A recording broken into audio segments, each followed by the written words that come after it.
Hello and welcome to Encouragement Corner. This is Jeff Bird, and I wanted to jump on for a minute today and share something with you that came to me this morning that has been hugely impactful, and I hope it'll encourage you. So, as I was setting up my two chairs time this morning, and if you don't know what Two Chairs is, it's a book by Bob Bodine that I highly recommend, and I've got another piece on that in an interview with Dennis LaRue Jr.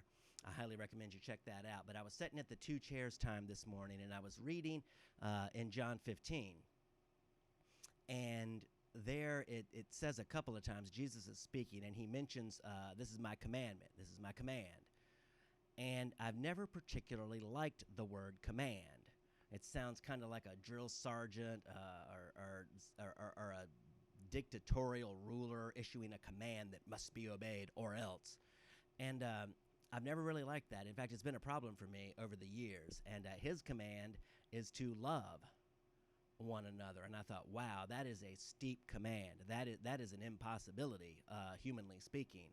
And I looked over in 1 John 3, especially 23, the verse 20, chapter 3, verse 23. I really love this one, and it says, it talks about earlier in the chapter or in the book that his command is not burdensome.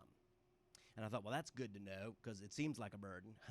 And it says in verse 23 that this is his command, that we believe in the name of his Son Jesus Christ, and that we love one another. I thought, okay, well, love's a good thing, even though it seems humanly impossible to always be loving. Let me think about that. So what I did was, and at one point in my life, I had, after trying everything I knew and serving every way I knew, I had closed the Bible and thought, this is just impossible. I give up. And then I made a lot of bad decisions after that. But then God was drawing me back.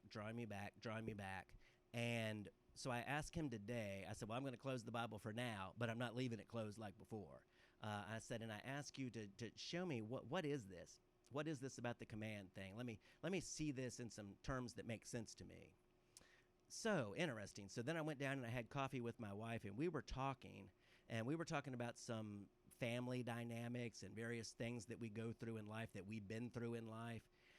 And I had this image come to mind, and it was from the movie Lord of the Rings, The Fellowship of the Ring, the first one.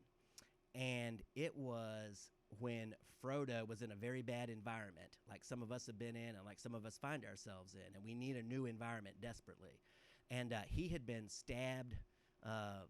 He had been stabbed by one of the ring wraiths with a Morgul blade, and he was about to pass from this realm into the spirit realm and into a dark spirit realm, one you don't want to go to, and become a wraith himself.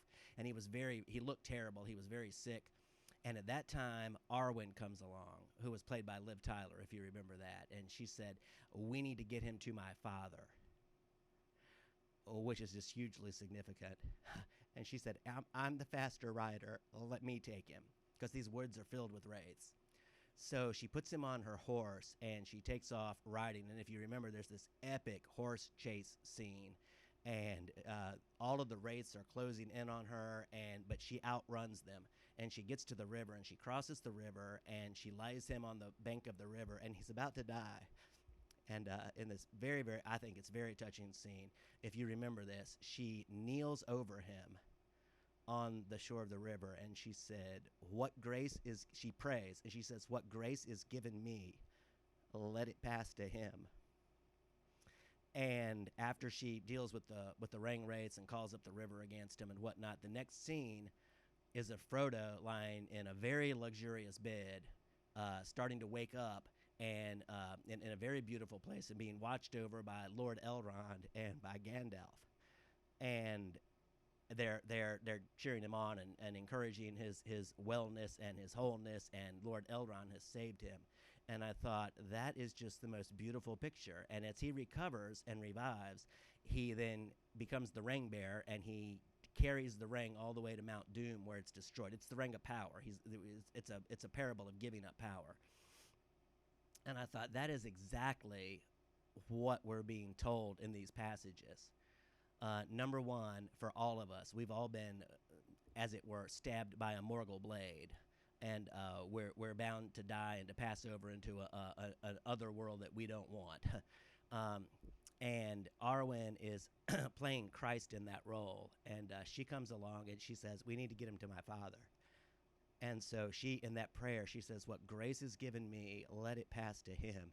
That is exactly what Jesus prayed over every single one of us. That's what he's praying over you right now.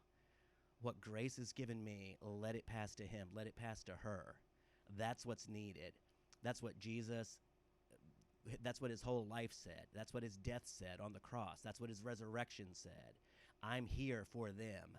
Let the grace that's on me pass to them. And so that's the first part of the command. Believe in his son Jesus Christ. And then the second part is love one another. And so as we're restored, as we're being restored, and we come across other people or somebody comes on our mind, it's the same prayer. Let the grace that's given me pass to them. That's what love is. And I thought, wow, that's all it is. It's a flow from the Father through the Son to the person who needs it, and then through the person who needs it to other people who need it. That's all he's asking. And it's not a command like a dictating thing. It's like this is what I've created this universe to be. This is what I've created you for. This is your purpose. It's that whatever you do, whatever role you play, that the grace that's given you through Christ giving that brings you back to the Father, and now through you, the Father is able to bring that same grace to other people. I hope this is encouraging. What a way to look at the movie now. I'm going to have to rewatch that soon, probably this weekend. But I hope that blesses you and encourages you.